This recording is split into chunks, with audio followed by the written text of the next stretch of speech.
Richard, congratulations, you've made the top four. Just give us your reaction. Well, we're ecstatic. It's been a fantastic 23 rounds, and that's why we're in a position where on the last game of the season you know you need to win the game. It was the same last year. We were just chatting then. We had to beat the team at the top of the table. Obviously the circumstances were different this week.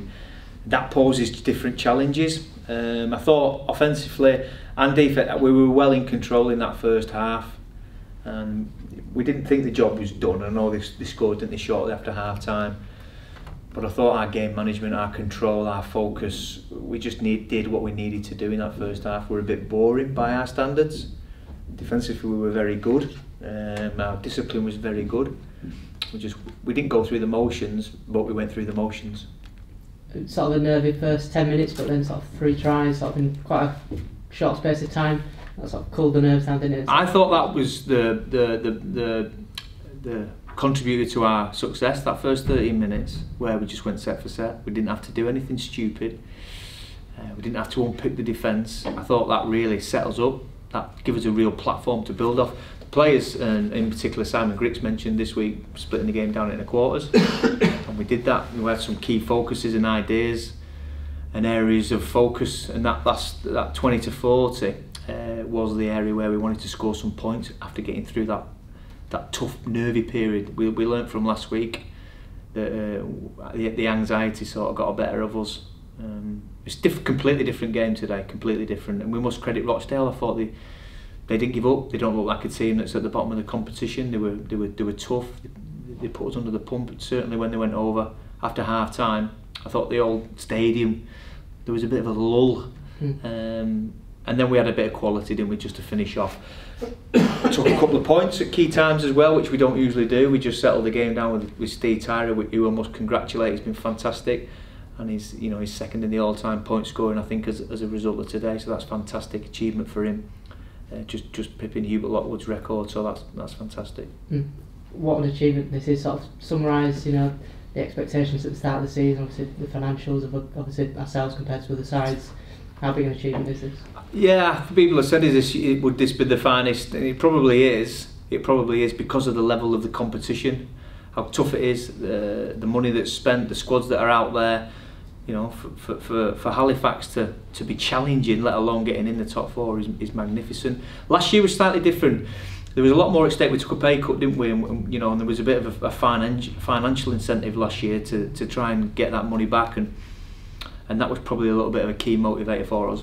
Completely different this year. That was not the motivator whatsoever. The motivator was the team spirit, the attitude, and the willingness to work harder than the opposition for each other.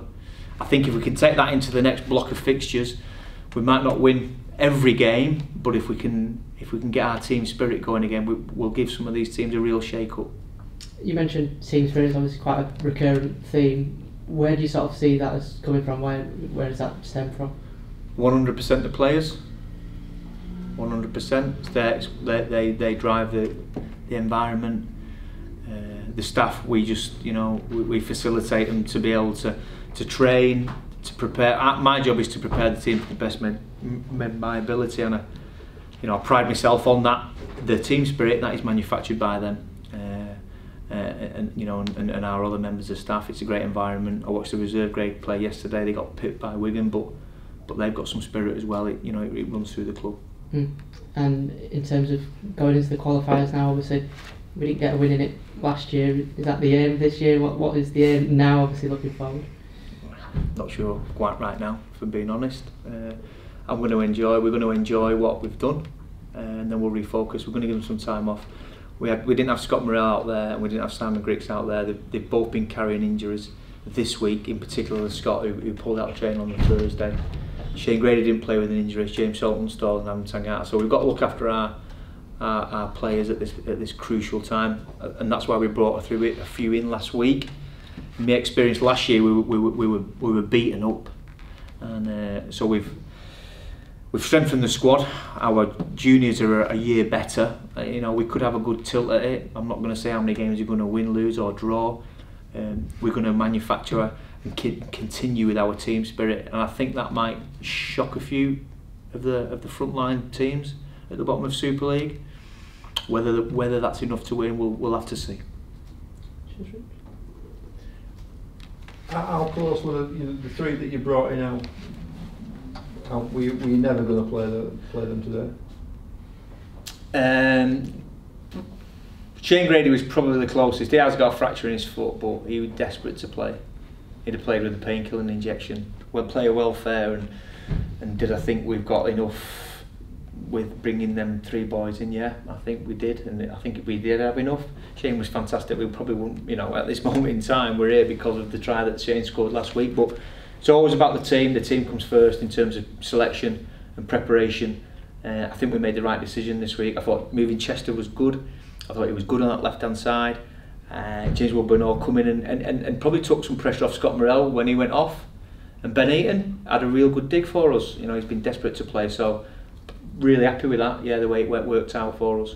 The three signings you made, are they all short-term, or are they with a view to next year, or what's their contractual? I'm not sure on they're here till the end of the year. They're